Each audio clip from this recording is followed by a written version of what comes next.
In this video, we are going to discuss on the topic of Smith charts.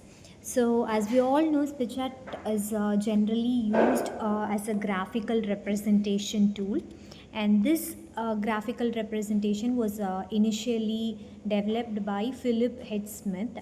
And the reason for going with Smith chart is rather than going with lengthier calculation in order to define the characteristics of a transmission line or how well the transmission line is being matched with the source and the load, instead of going with a lengthier calculation, a predefined set of formulas has been established by Philip H. Smith so that we'll be able to define different characteristics of the transmission line, which will include the impedance of the transmission line or the admittance, and or what will be the reflection coefficient, or what will be the voltage standing wave ratio of the actual signal which is being transmitted, how is the matching of the signal, and how much return loss actually we get, and what will be the length of the transmission line, or if there is an improper matching condition, how could I actually match the signal.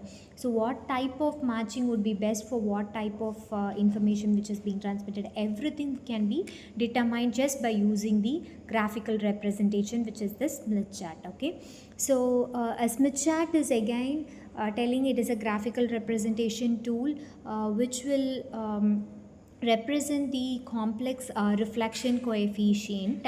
So discussing about the construction of a Smith chart, we can see that there is various circles in a Smith chart. We have two different circles in a Smith chart. One is the constant resistance circle and another one is the constant reactance circle. The circle which you see horizontally is what we call it as the constant resistance circle, and it will represent the normalized resistance, and the curved lines which you see is the constant reactance circle, and it represents the normalized reactance. Okay, so the center of the chart generally represents that the reflection coefficient is exactly 0, which means all the information is being transmitted, and the VSWR value is equal to 1, and there is a perfect matching condition. We could split this Smith chart actually into the one which is the uppermost part above the green line and lowermost part below the green line. The green line actually, the horizontal green line actually defines the resistance of the transmission line or the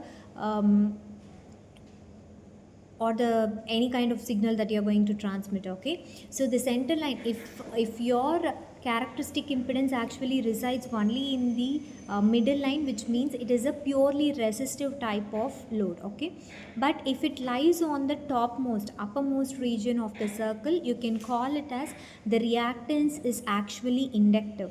If it is in the lowermost side, you can call it as the reactance is mostly capacitive. So in the upper surface of the green line, it is generally denoted as plus, which means only positive side is being marked on the topmost side, and below it is defines that it is the lowermost part will define the value will be negative. Okay, so the centermost part, the circle at the point 1 is what I call it as a VSWR point 1, which means it is a perfect matching condition. As we have discussed in the previous video, whenever the VSWR value is equal to 1, it means that the condition is perfectly matched, and whenever I move towards the left hand side of the z is equal to 1, it means the value will get decremented and it will reach 0. Whenever the value of impedance is equal to 0, we can say that it is actually a short circuit, which means I don't have any opposition force. All the information which I'm going to transmit through such kind of circuit will actually reach every components in the circuit. But whenever I move towards the right hand side of the z is equal to 1, I could say that z is equal to infinitive, which means it is an open circuit. So the value of the inductance is high. Whenever the value of resistance is high, which means that it provides a huge opposition force, so that the amount of information which is transmitted from the source to load will be exactly equal to 0. Since the resistance value is equal to infinity, I can say that such kind of circuit as an open circuit. Both at the right hand side and left hand side, where the value of Z is equal to 0 and Z is equal to infinitive, we can say that the VSWR value will be exactly equal to 0. Okay, so while we are discussing about the Smith chart,